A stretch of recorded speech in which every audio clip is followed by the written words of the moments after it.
उम्मीदवार कितने होंगे ये अलग बात है कि, लेकिन लड़ाई दो ही धुरी में होगी। इस मुख्यमंत्री जी को जितना करना था उन्होंने कर लिया, अब ये करने की स्थिति में नहीं है। इनकी दिमागी स्थिति भी ठीक नहीं है और शारीरिक स्थिति भी ठीक नहीं है। प्रशांत किशोर एक बहेलिया है। बहेलिया का गाने सुने हैं? बहेलिया आएगा, जाल बिछाएगा, दाना डालेगा, उसमें फंस।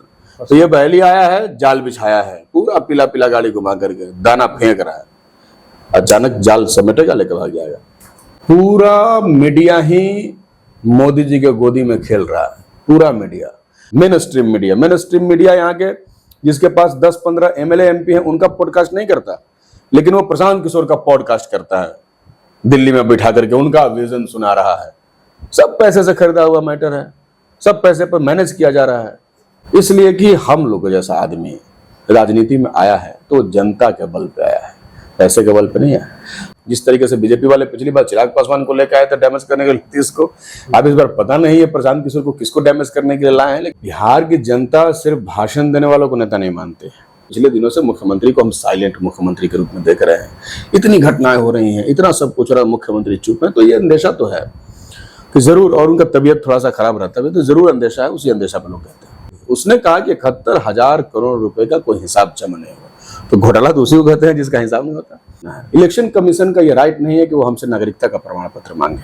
अपराध रोकना तो सरकार की ही जिम्मेदारी है, लेकिन अपराधियों का मनोबल इस कदर बड़ा है कि ना उन्हें पुलिस का डर है, ना उन्हें कानून व्यवस्था का डर है। लगभग मैं आपको बताऊं कि 250 करोड़ रुपए की सड़क की और पुल पुलिया की परियोजना हम लोग पिछले 4.5 वर्षों में लेकर, जनता के बीच में बात करने पर लोग कहते थे अरे ये तो सब लोग बात करते हैं, कोई काम नहीं करता, लेकिन इसको मैंने करके दिखाया। मैं जब असेंबली में सबसे पहली बार गया तो मैंने ये सवाल उठाया कि मैं वहां से आता हूं जिनकी शहनाई के जादू से पूरी दुनिया झूम उठती है। नमस्कार दोस्तों, आपका स्वागत है हमारे चैनल जन संसद लाइव टीवी पर। बिहार की सियासी जमीन पे विधानसभा चुनाव 2025 का आगाज हो चुका है। तमाम समीकरण बन रहे हैं, बिगड़ रहे हैं। अभी हम लोग बिहार के बक्सर जिले के डुमरांव विधानसभा क्षेत्र में हैं।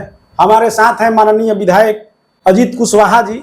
काफ़ी पढ़े लिखे हैं, LLB भी किए हैं और PhD भी किए हैं। किसान आंदोलन पे इन्होंने शोध किया था। पिछले विधानसभा चुनाव पे नज़र डाला जाए तो लगभग 71,000 वोट मिला था माननीय विधायक जी को। भारतीय कम्युनिस्ट पार्टी माले के विधायक हैं, महागठबंधन उम्मीदवार थे। और रनअप रही अंजुम आरा जद्दू की, जिनको लगभग 46,000 वोट मिला था। विधायक जी को 40% लगभग वोट मिला था और अंजुम आरा को लगभग 26% वोट मिला था। बिहार में टोटल जनसंख्या लगभग 13 करोड़ है, जिसमें 7 करोड़ वोटर हैं, जिसमें लगभग 56% वोटिंग होता है। 4 करोड़ लोग वोट करते हैं। और अभी चल रहा है SIR का भी मुद्दा चल रहा है, तमाम मुद्दे चल रहे हैं। माननीय विधायक जी से हम इस पे बात करेंगे। डुमरांव विधानसभा 201 के माननीय विधायक, जो सिटिंग विधायक हैं अभी, माननीय अजीत कुशवाहा जी को आपके साथ हम लाइव कर रहे हैं। विधायक जी नमस्कार, स्वागत है आपका। जी नमस्कार। आप पिछले जो 4.5 साल का आपका कार्यकाल रहा, इसमें सबसे बड़ी उपलब्धि आपकी क्या रही? देखिए, पिछले 4.5 वर्षों में जो भी काम हम लोगों ने पिछले चुनाव में कमिटमेंट किया था जनता से, उसको पूरा करने की हमने कोशिश की। और मैं आपको बता सकता हूं कि बड़ी संख्या में, मतलब उसका लगभग 90% से ज्यादा काम हम लोगों ने इम्प्लीमेंट करने का काम किया।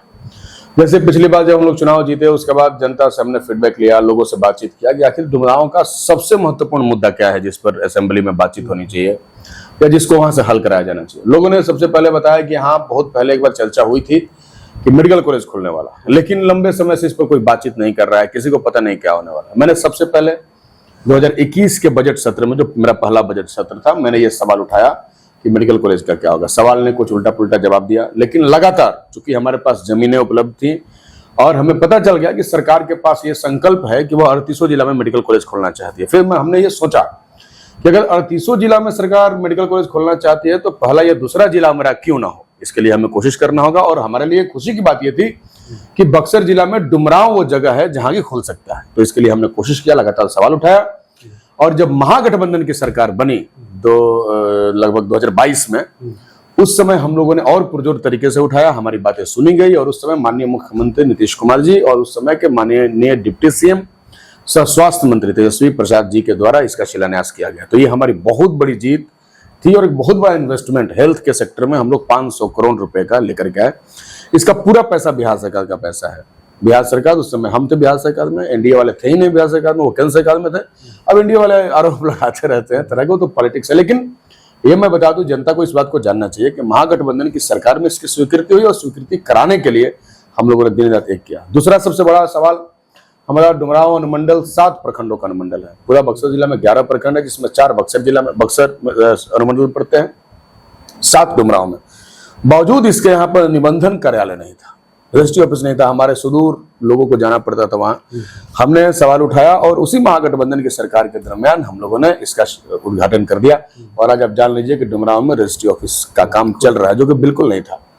इसके अलावा मलई बराज एक बड़ी योजना है, जानते हैं आप, और हम लोग लगातार उसके लिए प्रयास करते हैं, बड़ा मुद्दा है। और अब तो ऐसा हो गया था कि जनता के बीच में बात करने पर लोग कहते थे कि अरे ये तो सब लोग बात करते हैं, कोई काम नहीं करता। लेकिन इसको मैंने करके दिखाया और आपको मैं बता सकता हूं कि अभी जो प्रगति यात्रा मुख्यमंत्री जी की हुई, मेरे अनवरत प्रयास और सवालों के दबाव में उन्होंने 200 करोड़ रुपए की कैबिनेट से स्वीकृति दिया। ये कैबिनेट का है।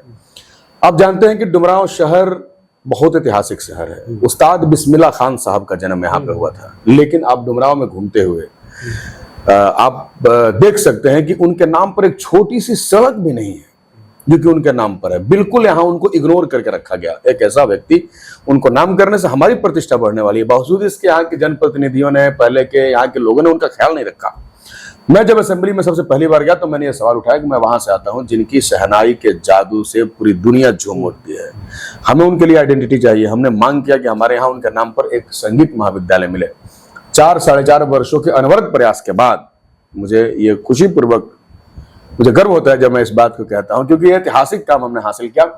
बिहार की सरकार ने हाल ही में कैबिनेट से इसकी स्वीकृति दी और 5 एकड़ जमीन भी हरियाणा फॉरम में हमें मिला और उस्ताद बिस्मिल्लाह खान साहब के नाम पर संगीत महाविद्यालय की स्वीकृति हो चुकी है। इसके अलावा डुमरांव का बाईपास, जिसको 2021 में हमने स्वीकृत करा दिया, अभी जमीन अधिग्रहण की प्रक्रिया चली, थोड़ा सा स्लो है। डुमरांव का ओवर ब्रिज, लोग कह रहे थे कि बड़ी जाम लगता है, ओवर ब्रिज बनवा दीजिए। गुमटी 67A पर हमने कई बार असेंबली में क्वेश्चन किया, उसके बाद ये हुआ। तो ये कई सारे ऐतिहासिक जो बड़े बड़े काम हम लोगों ने किए। बाकी तो छोटे मोटे काम बहुत सारे अभी हम लोगों ने कई जगहों पर, जैसे डुमरांव में राज हाई स्कूल में, मुरार फील्ड में, एक हमारे यहाँ बाबूगंज इंग्लिश में डफा डेहरी हाई स्कूल का एक फील्ड है, सनबरसा में, चारों तरफ हम लोगों ने स्टेडियम बनाने का मांग सरकार के पास रखा था। लेकिन सरकार ने एक मांग हमारी स्वीकृत की, अभी हमारी जीत है। अनुमंडल डुमरांव, अभी मुझे चिट्ठी भी आया है, हमने लोगों को शेयर भी किया है। आपको मैं बता दूं कि हाँ, राज हाई स्कूल के ग्राउंड को स्टेडियम बनाने के लिए 2 करोड़ 5 लाख रुपया 2 करोड़ 7 लाख रुपया सॉरी, ये सरकार ने स्वीकृत कर दिया है। इसके अलावा हम लोग असेंबली में जाने के समय से एक सवाल पर लड़ रहे हैं कि हमारे यहाँ अनुमंडल में एकमात्र डिग्री कॉलेज है, नवानगर में एक डिग्री कॉलेज खोलना चाहिए। और हम लोगों ने पूरे बिहार की लड़ाई लड़ी, सभी प्रखंडों में। सरकार ने कहा हमारे जवाब में कि सिर्फ अनुमंडल में हमें डिग्री कॉलेज खोलने का हमारे पास पॉलिसी है। लेकिन हमने लंबी लड़ाई पूरे बिहार के लिए लड़ी और पूरे बिहार में सरकार ने स्वीकृत किया कि सभी प्रखंडों में खुलेगा। तो नवानगर में डिग्री कॉलेज खुलने का मार्ग जो है वो प्रशस्त हो चुका है। लगभग मैं आपको बताऊं कि 250 करोड़ रुपए की सड़क की और पुल पुलिया की परियोजना हम लोग पिछले 4.5 वर्षों में लेकर आए। अभी तो हाल ही में 114 सड़कें अनुशंसा, हम लोगों की अनुशंसा से ही ग्रामीण कार्य विभाग की सड़कें स्वीकृत होती हैं, तो वो हुआ।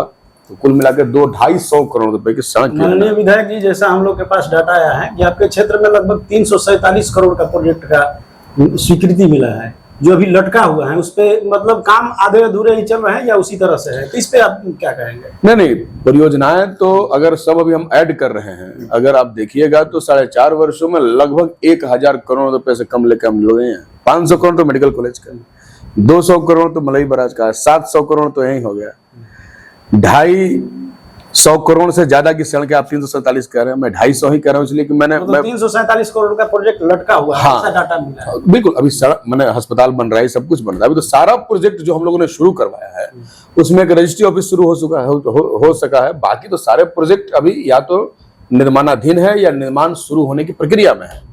तो ये हमारी पूरी कोशिश है और मैं तो चूंकि कंटिन्यू सक्रिय रहता हूँ, इसलिए मेरी पूरी कोशिश रहेगी कि जो भी परियोजनाएं हम लेकर के आए हैं उसको तेजी के साथ पूरा करें।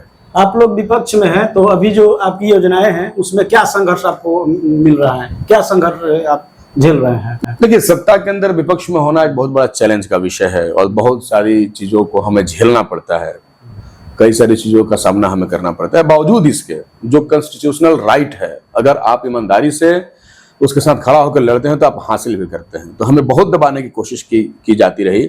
समझ लीजिए कि 4.5 वर्षों में ये डुमरांव शहर का जो जर्जर स्थिति है सड़क का, इसका 7 बार टेंडर कैंसिल किया गया, 7 टाइम्स। हमने अनुशंसा किया था पूरा सड़क दोनों तरफ नाला NH थे, लेकिन वो भी नहीं दिया। अंततः हमारे लगातार प्रयास, दबाव, धरना, आंदोलन की सूचना देने के बावजूद सरकार ने मात्र 1,30,00,000 रुपए हमें दिया है। लेकिन हमने कहा चलो जो भी दिया उस पर हम लोग काम शुरू कर रहे हैं। तो हमें बहुत सप्रेस्ड किया गया, बहुत दबाया गया। बावजूद इसके मैं इस बात के लिए अपनी जनता को भी धन्यवाद देना चाहता हूं कि वो मेरे साथ खड़ी रही विश्वास के साथ, और हम लोगों ने बड़ी परियोजनाएं हम लोग लेकर के आई, एक सफलता की बात। विधायक जी, आप किसान आंदोलन पे रिसर्च किए हैं, PhD किए हैं, किसानों के लिए कौन सा ऐसा कार्य किए हैं जिसमें आपको गर्व हो अपने क्षेत्र में? नहीं, बिल्कुल। अभी हम आपसे एक दावे के साथ कह सकते हैं कि पिछले 75 वर्षों में सरकारों ने किसानों के ऊपर ध्यान नहीं दिया। हम सिर्फ किसान पर PhD नहीं किए, हम उसी परिवार से आते हैं। हम बहुत छोटे किसान परिवार से आते हैं जिसके पास मात्र 4 बीघा जमीन है। एक पूरा फैमिली का 4 बीघा जमीन है, मेरा उसमें हिस्सा निकलेगा तो 10 कट्ठा पड़ेगा। हम ऐसे वहां से आते हैं, तो हम समझते हैं उनके दर्द। उनको सिंचाई की सुविधा नहीं है उपलब्ध, उनका उत्पाद जो है उसके लिए बाजार नहीं है, बाजार भी है तो बाजार पर किसानों का किसी प्रकार का कंट्रोल नहीं है, बल्कि बाजार का ही कंट्रोल किसानों पर है। इसलिए बाजार निर्णय करता है कि किसानों का उत्पाद कैसे बेचेगा। हमारी लड़ाई है कि किसान तय करे कि हम बाजार में किस दाम से सामान बेचें, तब किसान सशक्त होगा। बिहार किसान प्रधान राज्य है, कृषि प्रधान राज्य है। 70% लोग जो हैं वो कृषि पर निर्भर हैं, बावजूद इसके यहाँ की सिंचाई सुविधा बिल्कुल जर्जर है। हम अपने जन्म, हमारा उम्र हो गया लगभग 39 ईयर्स, लेकिन हमने कभी लास्ट एज पर पानी पहुंचते हुए नहीं देखा।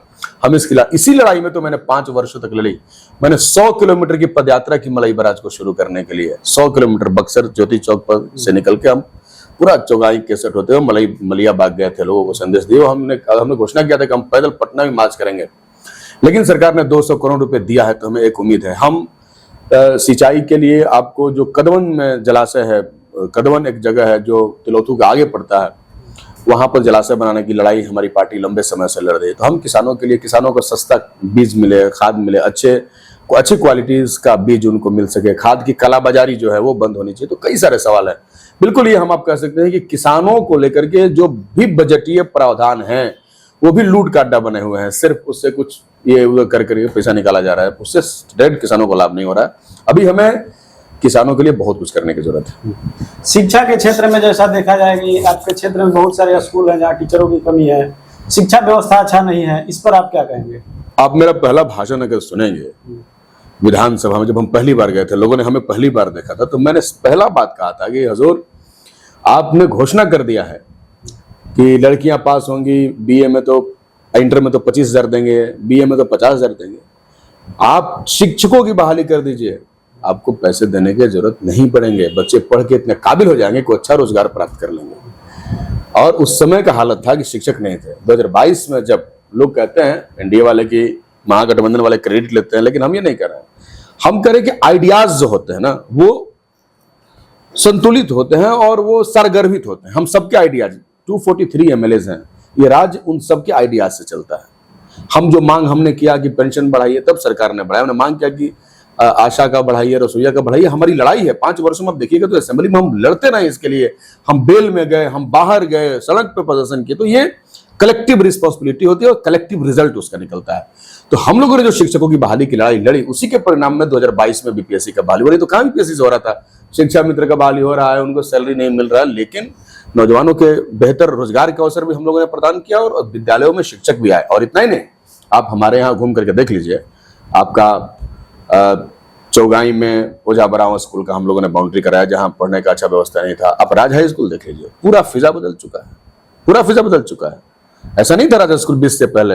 हमने कई सारे विद्यालयों का नाम रखेंगे तो बहुत ज्यादा हो जाएगा टाइम। ऐसा आपके क्षेत्र की जनता का कहना है कि प्राइवेट स्कूल वाले लूट रहे हैं, सरकारी में वैसा व्यवस्था नहीं है कि हम बच्चों को पढ़ा सके, वहाँ पढ़ाई अच्छी नहीं है, और प्राइवेट स्कूल वाले मतलब गार्जियन को लूट रहे हैं। इस पर आप लोग कुछ कदम उठाए या विधानसभा में आवाज उठाए? आपको लगता है कि ये मुद्दा सही है? बिल्कुल, डेफिनेटली। हमने 2 बातें विधानसभा में रखी। एक तो कि सरकारी स्कूलों को ज्यादा मजबूत इक्विप्ड किया जाए। हम लोगों ने तो लंबे समय से ये लड़ाई लड़ी कि बिहार के अंदर कॉमन स्कूल सिस्टम लागू हो। 2005 में जो कमेटी नीतीश कुमार जी ने बनाया था, बहुत ऐतिहासिक काम हुआ था, लेकिन उसको इंप्लीमेंट नहीं किया गया। मुझको दुबे आयोग जो बना, उसने रिपोर्ट दिया कि राजा हो या भंगी का संतान, सबको शिक्षा एक समान। वो लागू हो जाए तो सारा समस्या का जड़ खत्म हो जाए, लेकिन सरकारों के पास वो विल पावर की कमी है कि वो लागू नहीं कर पाते हैं। वो एजुकेशन माफियाज जो इस राज्य के अंदर फैले हुए हैं, उनसे उनको डर है। तो हम लोगों ने इस पर भी एक तो कहा हम लोगों ने कि सरकारी स्कूलों को बेहतर करिए, और दूसरा अब देखेंगे, मैंने शून्यकाल में और प्रश्नकाल में कई बार मैंने सवाल विधानसभा में उठाया कि जो निजी स्कूल है उसमें रेगुलेटरी अथॉरिटी बने राज्य सरकार की, फी का, एडमिशन फी का, ट्यूशन फी का, और वो जो साल में रिन्यूअल करने का फी लेते हैं उसको पता नहीं कौन सा फी बोलते हैं, जो साल में बिना एडमिशन का, बिना साल में आपका बच्चा 5 से 6 में गया तो 20,000 रुपए दीजिए या 50,000 रुपए दीजिए।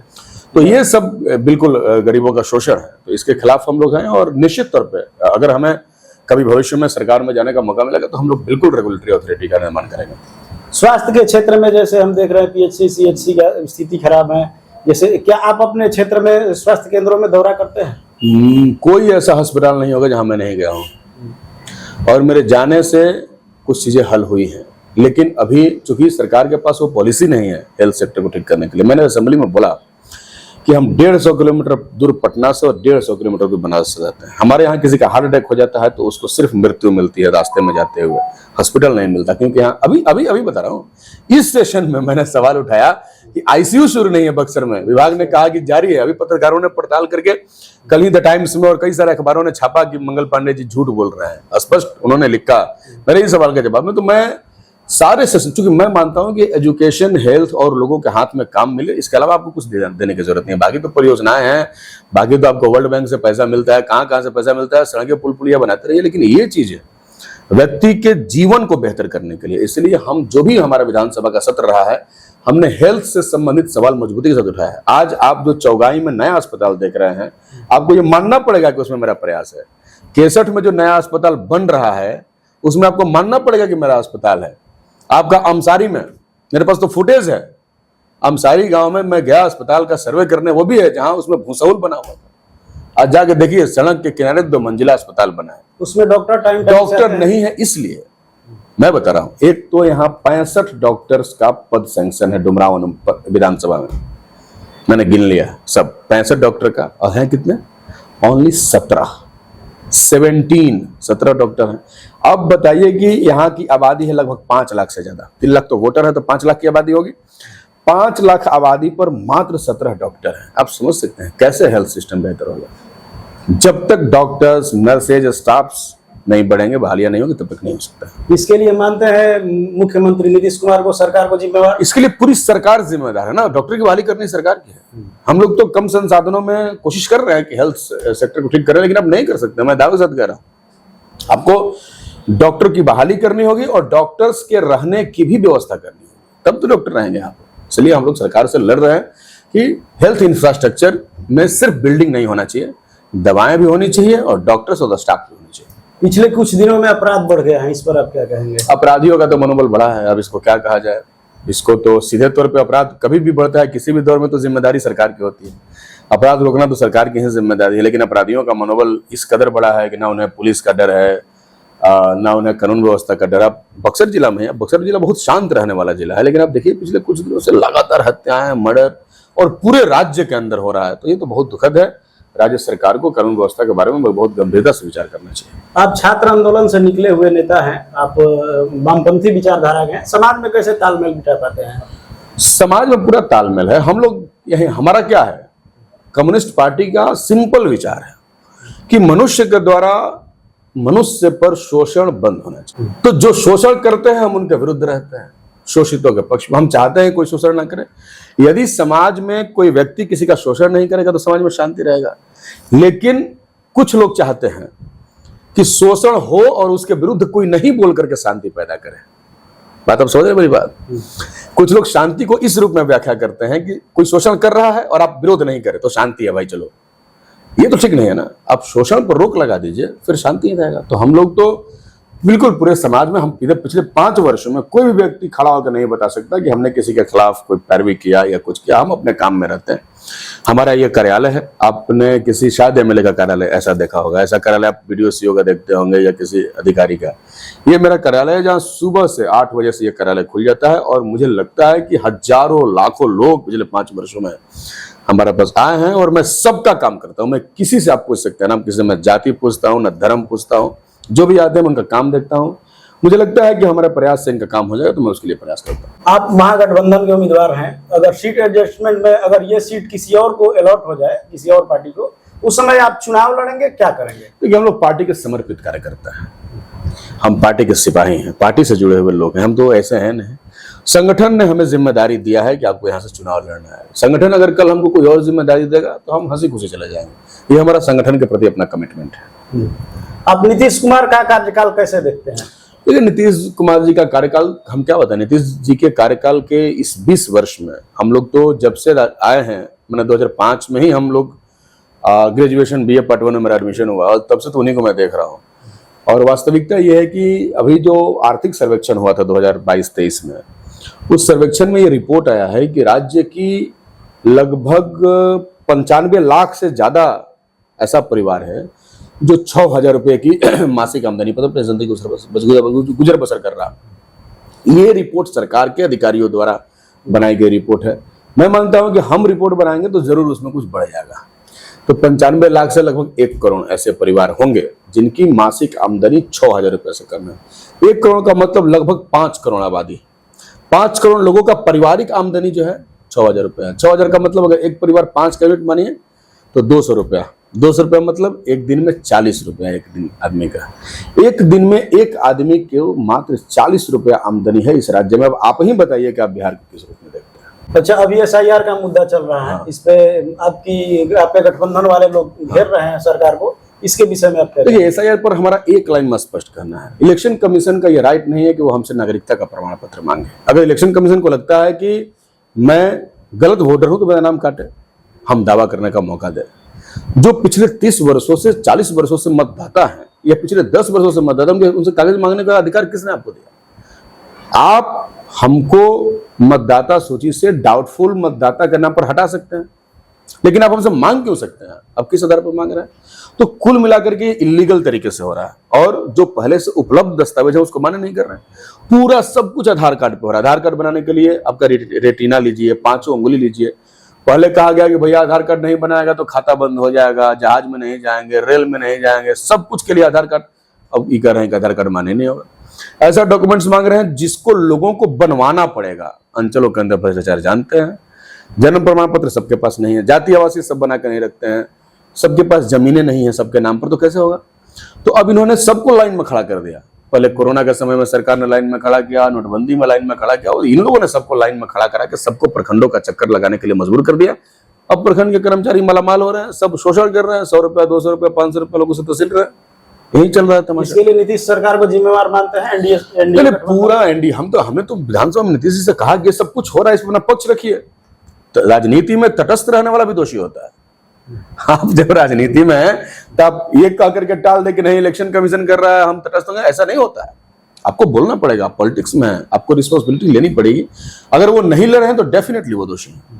पहले जैसे हुआ कि 32 लाख नाम काटे जाएंगे, फिर वह 54 लाख नाम काटे जाएंगे, फिर और बढ़ा के आपके गठबंधन वाले बता रहे हैं कि उन्हीं बूथों पे नाम काटा जा रहा है जिसमें हम लोग बढ़त में है। इसकी क्या सच्चाई? देखिए, आज तो वोटर लिस्ट का प्रारूप प्रकाशन हो रहा है, हम ला करके जांच करेंगे। अब तो जब आ ही गया है तो अब जांच करके ही किसी दिन प्रेस कॉन्फ्रेंस करके हम लोग बताएंगे कि क्या स्थिति है और क्या स्थिति नहीं है। तो जांच कर लेने दीजिए। अब हम लोग तो ऐसा अंदेशा जरूर है कि चूंकि एनडीए वाले लोग बोल नहीं रहे हैं, हम ही बोल रहे हैं, तो उनकी जो चुप्पी है वो किसी साजिश की तरफ इशारा तो जरूर कर रही है।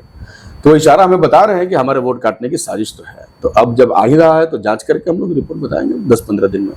अभी आप लोग घेर रहे हैं सरकार को कि 71,000 करोड़ का लगभग घोटाला हो गया, इस पर हम नहीं कर रहे हैं, तो सीएजी कह रहा है। कंट्रोलर ऑफ अटॉर्नी जनरल जो केंद्र सरकार की संस्था है, जो राज्य सरकार के सभी विभागों का ऑडिट करती है, उसने कहा कि 71,000 करोड़ रुपए का कोई हिसाब जमा नहीं होगा। तो घोटाला तो उसी को कहते हैं जिसका हिसाब नहीं होता। शिक्षा विभाग, पंचायती राज विभाग, दुनिया भरी कई सारे विभाग हैं जिनके पैसे का हिसाब नहीं है। तो डेफिनेटली 71,000 करोड़ का घोटाला हुआ है। राज्य की जनता को इनका जवाब तो देना पड़ेगा। आपकी पार्टी और गठबंधन वाले नीतीश कुमार के मानसिक और शारीरिक स्थिति पर भी क्लेम करते हैं कि अब वो मुख्यमंत्री लायक नहीं है। इस पर क्या कहें? नहीं, वो इसलिए कि मुख्यमंत्री जी को हमने हर मुद्दे पर बोलते हुए देखा है। मुख्यमंत्री जी फ्रंट पर आकर बैटिंग करते हुए देखा। पिछले दिनों से मुख्यमंत्री को हम साइलेंट मुख्यमंत्री के रूप में देख रहे हैं। इतनी घटनाएं हो रही हैं, इतना सब कुछ हो रहा है, मुख्यमंत्री चुप है। तो ये अंदेशा तो है कि जरूर, और उनका तबीयत थोड़ा सा खराब रहता है तो जरूर अंदेशा है, उसी अंदेशा पर लोग कहते हैं। क्या लगता है वो दोबारा वापसी कर पाएंगे? हम तो नहीं चाहेंगे कि वापसी करें दोबारा। वो इस स्थिति में है कि उनकी मानसिक स्थिति जो आपकी पार्टी और आपके महागठबंधन वाले लगा रहे हैं उन पे क्लेम कि वो स्थिति में नहीं है कि वो अपना मुख्यमंत्री का पद संभाल पाए। उनकी मानसिक स्थिति ठीक नहीं है, शारीरिक स्थिति ठीक नहीं है, औरतों को देखकर छूने लगते हैं। इस पर आप क्या कहेंगे? नहीं, हम तो मानते हैं और इस बात से सहमत हैं कि डेफिनेटली एक आदमी को एक उम्र के बाद रिलैक्स होना चाहिए। वो राज्य के लिए, उनके लिए, सबके लिए जरूरी है। तो हम इस बात से सहमत है कि उनको आराम करना चाहिए। एक तरफ आपका महागठबंधन है, दूसरी तरफ एनडीए है, और बीच में प्रशांत किशोर जी जनसुराज पार्टी बनाए हैं जो थर्ड फ्रंट की बात कर रहे हैं कि थर्ड फ्रंट हमारा रहेगा। तो आप प्रशांत किशोर जी को कैसे देखते हैं और उनकी जनसुराज पार्टी को? क्या वापसी कर पाएंगे बिहार में? देखिए, बिहार की जनता सिर्फ भाषण देने वालों को नेता नहीं मानते। बिहार में उन्होंने कुछ किया नहीं है, सिर्फ वो सब्ज बाग दिखा रहे हैं, सपने दिखा रहे हैं। अब ऐसे सपने दिखा रहे हैं कि वो पूरे करेंगे नहीं करेंगे एक डाउट का विषय है, लेकिन सिर्फ सपना दिखा देने से पॉलिटिक्स नहीं होता। लोग तो पूछ रहे हैं कि आपने पिछले 5 वर्षों में किन किन सवालों पर संघर्ष किया। अभी हाल ही में एक उनका हमने देखा, एक प्रोटेस्ट निकला था, उन्होंने तो हमारी पार्टी के मुद्दे को उन्होंने उठाया। भाकपा माले जो लगातार लड़ रहा है, उनके पास अपने मुद्दे भी नहीं है। हमारे जो मुद्दे हैं, जो 95 लाख जो परिवार हैं, जो गरीब हैं, इनको 2 लाख रुपए देने का घोषणा हम लोग महागठबंधन की सरकार में करवाए थे, वो उसका ही सवाल उठा रहे हैं। जमीन का सवाल उठा रहे हैं, जो लेफ्ट का सवाल हमेशा से रहा है कि सबको 5 डिसमिल 3 डिसमिल जमीन मिले थे, तो उनका सवाल रहा। तो उनके पास अपना कोई खास एजेंडा भी नहीं है, बस वो सिर्फ भाषण देना है और ऐसा लोकप्रिय टाइप का, किसी इस नेता का खुलासा, इस नेता का खुलासा टाइप का है। बाकी वो राज्य में करना, ये तो कोई भी कर सकता है कि हम शिक्षा में सुधार करेंगे, ये करेंगे, ये करना कहना कितना आसान है। लेकिन आज तक आपने इन सब चीजों को लेकर के कुछ किया नहीं, इसलिए जनता पर कैसे भरोसा करें?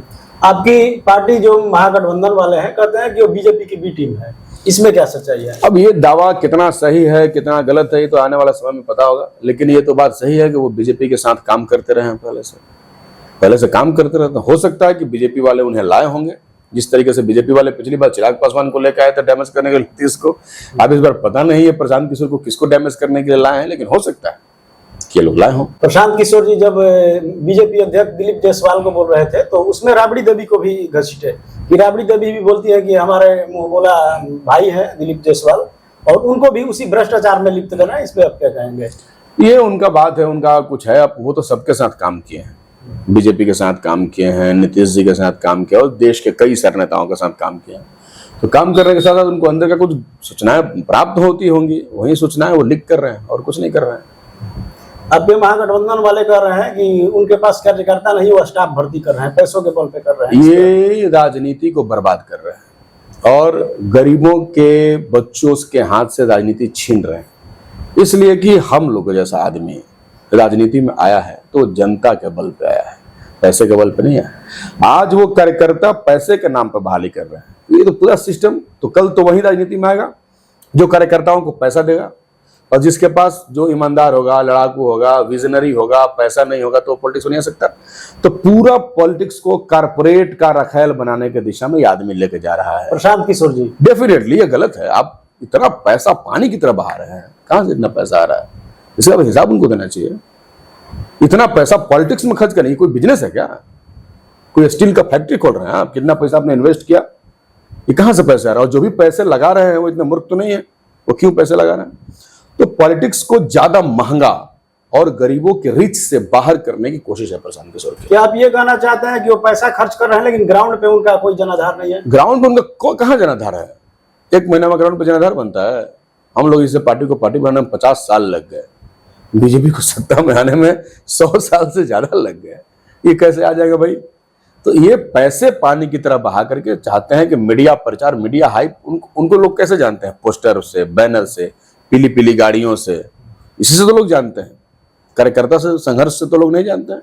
उनके कार्यकर्ताओं ने कभी किसी ब्लॉक पे प्रदर्शन नहीं किया, किसी सड़क जाम में, किसी नहर के सवाल पर लड़ाई नहीं लड़ा, तो कैसे लोग उनको जानते हैं? सिर्फ उनका भाषण, और जिसको पूरा मीडिया तंत्र जो है, मेन स्ट्रीम मीडिया यहाँ के जिसके पास 10-15 MLA MP हैं, उनका पॉडकास्ट नहीं करता, लेकिन वो प्रशांत किशोर का पॉडकास्ट करता है, दिल्ली में बिठा करके उनका विजन सुना रहा है।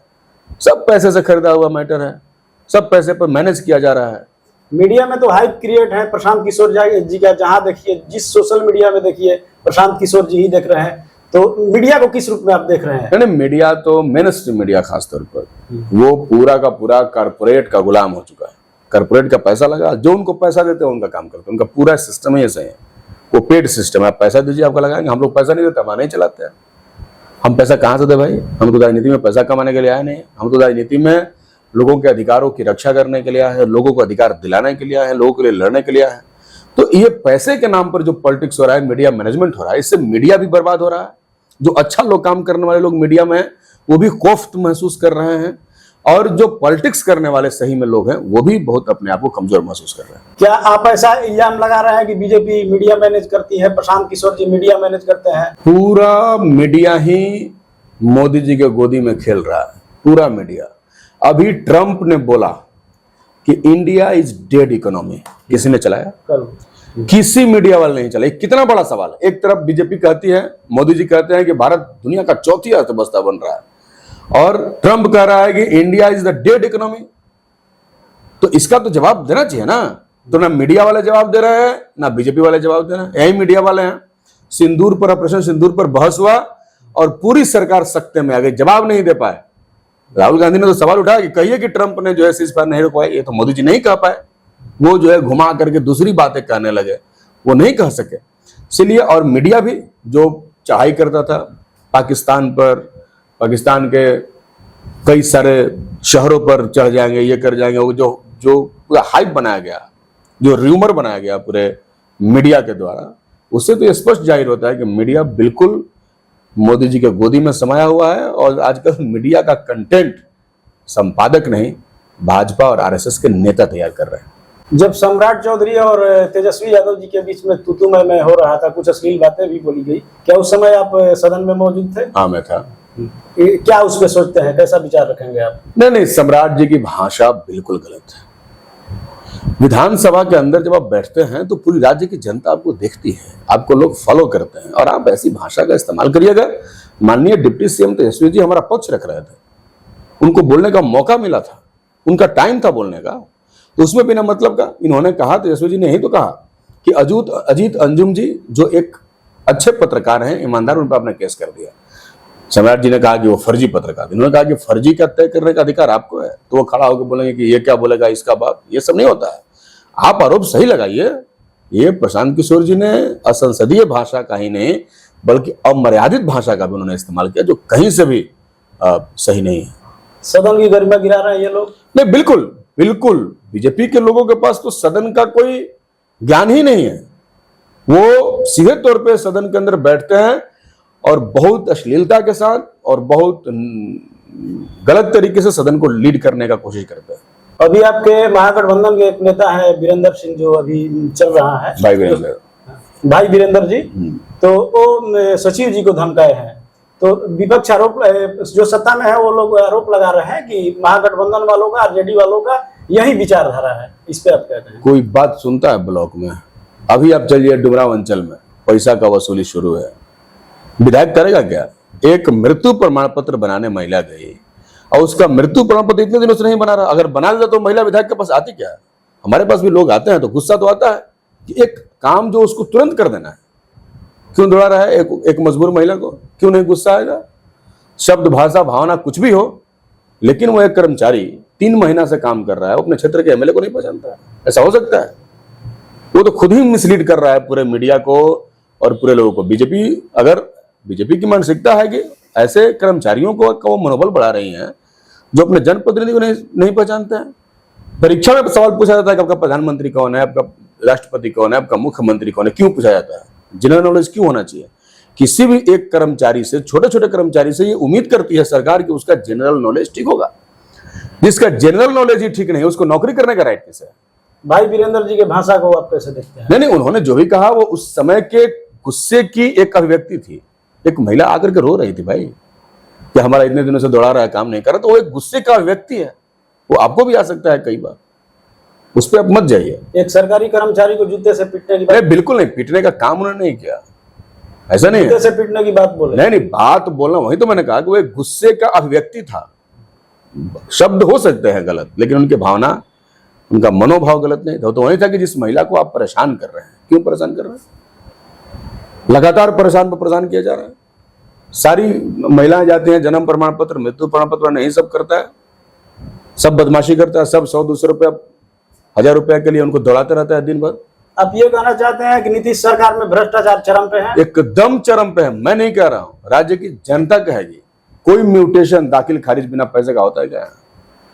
और सरकार क्या करती है? ऐसे ही कर्मचारियों अधिकारियों का मनोबल बढ़ाई हुई है। तो लूटने का इनको और आप छूट दे रहे हैं, ऐसा थोड़ा होता है। काम तुमको करना होगा। महागठबंधन अगर बहुमत में 2025 में आती है तो कौन होगा मुख्यमंत्री है? डेफिनेटली सबसे बड़े दल का नेता मुख्यमंत्री होगा। सबसे बड़ा दल है राष्ट्रीय जनता दल है। तेजस्वी यादव होंगे? राष्ट्रीय जनता दल तो उन्हीं को बनाएगा ना। अब से सवाल ये भी है कि जैसा अभी जो एनडीए वाले आरोप लगा रहे हैं कि चाहे प्रशांत किशोर जी भी आरोप लगा रहे हैं कि नौवीं फेल, तो एक नौवीं फेल के अंडर में आप काम करना उचित समझेंगे? राजनीति में जो बाबा साहब डॉक्टर अम्बेडकर ने लिखा, उसमें कहीं भी चुनाव लड़ने के लिए मैट्रिक पास होने का उन्होंने नियम नहीं लगाया। तो फिर हम करें ना करें उसका कोई मतलब नहीं है। ये कॉन्स्टिट्यूशनल है। जो चीजें अनकॉन्स्टिट्यूशनल होती हैं उसको हम एक्सेप्ट नहीं करते हैं। हम कॉन्स्टिट्यूशन को दिल से मानते हैं और जो भी चीजें कॉन्स्टिट्यूशनल है उसको मानना होगा। और हम ये मानते हैं कि सिर्फ क्लास की परीक्षा पास करने से आप पॉलिटिकल नहीं होते या देश की समस्या नहीं होती। समाज की परीक्षा जो हर 5 साल में हम लोग पास करते हैं, वो जो पास करता है डेफिनेटली वो नेता है। प्रशांत किशोर जी बोलते हैं कि जब हम आए तभी पलायन का मुद्दा चर्चा में आया, पक्ष विपक्ष सभी लोग चर्चा कर रहे हैं कि नहीं अब पलायन रोका जाए, बेरोजगारी के विषय में बात होने लगा। इसको आप कैसे देखते हैं? इस बात का उनको भ्रम है और भ्रम में किसी को नहीं रहना चाहिए। हम 2005 से पॉलिटिक्स में, छात्र जीवन से, और पलायन हमारा सबसे बड़ा मुद्दा था, बेरोजगारी हमारी सबसे बड़ा मुद्दा हमारा रहा है और हम लोग इसके लिए लड़ते रहे। उनके पास कहाँ मुद्दा है? बिहार में लड़ने वाली ताकतें हैं और हम लोगों ने लड़ा है। प्रशांत किशोर एक बहेलिया है। बहेलिया का गाने सुना है? बहेलिया आएगा, जाल बिछाएगा, दाना डालेगा, उसमें फंस।